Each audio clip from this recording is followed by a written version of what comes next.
Shalom dan selamat pagi. Pembacaan kita pada hari ini terambil dari Mazmur 126 ayat 1 sampai 6. Nyanyian syiara. Ketika Tuhan memulihkan keadaan Sion, keadaan kita seperti orang-orang yang bermimpi. Pada waktu itu, mulut kita penuh dengan tertawa dan lidah kita dengan sorak-sorai. Pada waktu itu, berkatalah orang di antara bangsa-bangsa, Tuhan telah melakukan perkara besar kepada orang-orang ini. Tuhan telah melakukan perkara besar kepada kita, maka kita bersuka cita. Pulihkanlah keadaan kami ya Tuhan, seperti memulihkan batang air kering di tanah Negeb. Orang-orang yang menabur dengan mencucurkan air mata akan menuai dengan bersorak-sorai. Orang yang berjalan maju dengan menangis sambil menabur benih pasti pulang dengan sorak-sorai sambil membawa berkas-berkasnya. Amin firman Tuhan. Iya, dari pembacaan kita Mazmur 126 ayat 1 sampai 6. Saya berikan tema yaitu yang menabur pasti menuai. Saudara-saudara, sidang pengucapan syukur yang dikasihi Tuhan.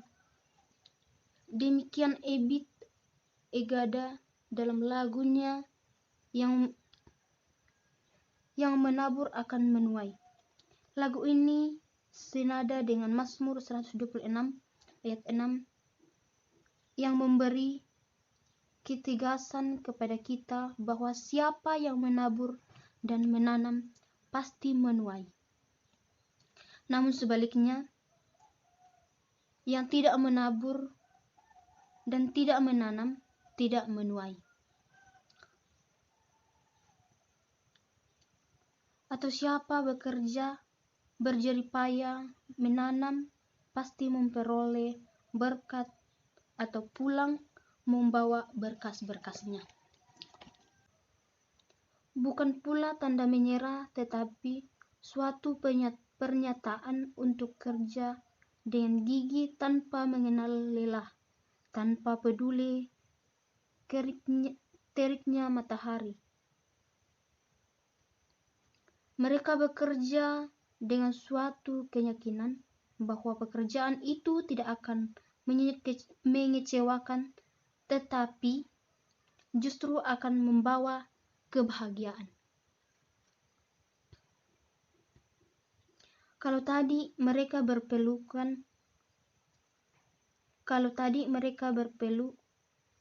keringat berjatuhan membasuhi tubuh, kelak mereka akan pulang membawa setumpuk gandum, setumpuk gabah, tanda keberhasilan.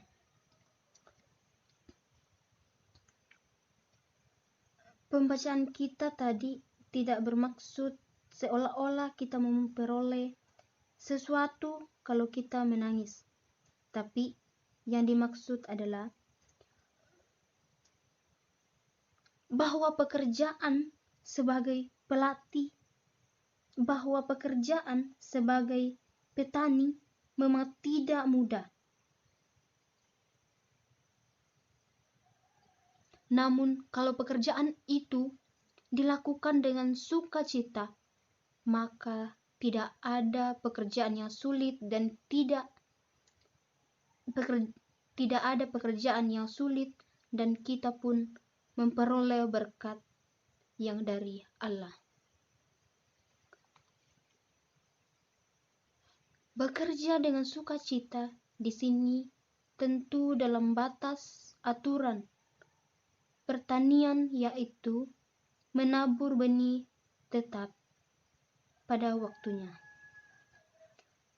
Demikian juga dengan pemupukan dengan penyemprotan dan bukan asal tanaman selesai perkara. Saudara-saudara, pembacaan kita tadi syarat dengan nasib. Saudara-saudara, pembacaan kita tadi syarat dengan nasihat, petunjuk, dan teguran yang memberi ketegasan kepada kita bahwa siapa yang menabur dan menanam pasti menuai. Namun sebaliknya, yang tidak menabur dan tidak menanam tidak menuai. Atau siapa bekerja, berjerih payah, menanam, pasti memperoleh berkat atau pulang membawa berkas-berkasnya.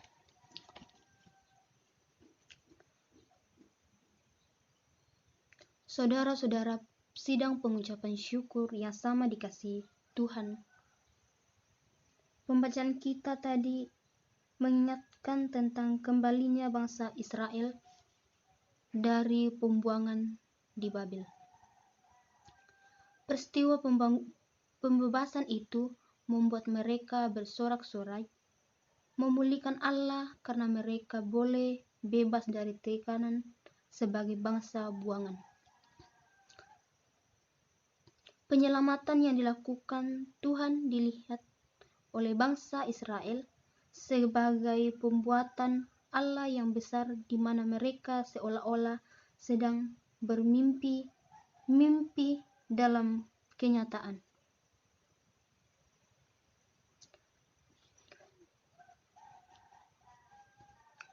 Kalau tadi mereka sedih, sekarang mereka gembira. Kalau tadi mereka murung, sekarang mereka berseri-seri. Kalau tadi mereka menangis, sekarang mereka tertawa.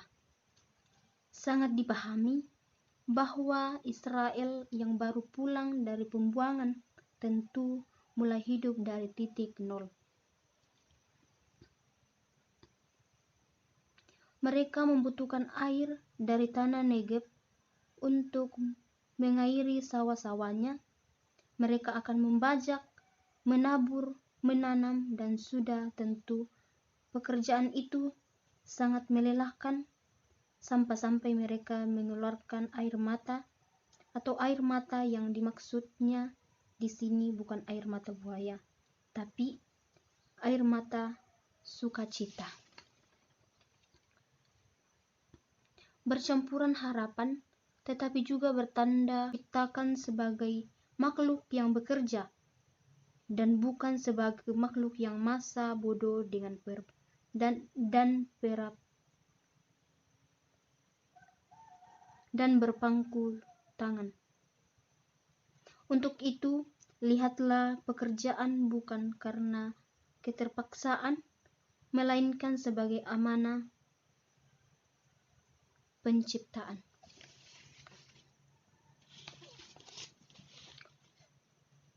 Pengucapan syukur saat ini baru bermakna ketika yang pertama, kita bekerja dengan penuh semangat, bukan asal-asalan. Kedua, kita bekerja atas petunjuk aturan pertanian dan bukan atas kemauan sendiri atau yang tanpa aturan. Ketiga, ketika hidup dengan penuh sukacita dan pelihara, ketika hidup dengan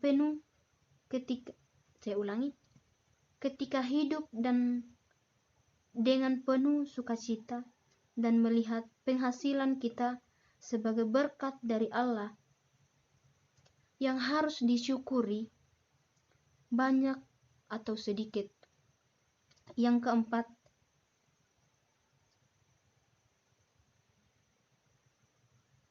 melihat berkat dalam tatanan talulolona sebagai suatu yang indah dari Tuhan. Yang kelima atau yang terakhir, melihat berkat kita yang indah dari Tuhan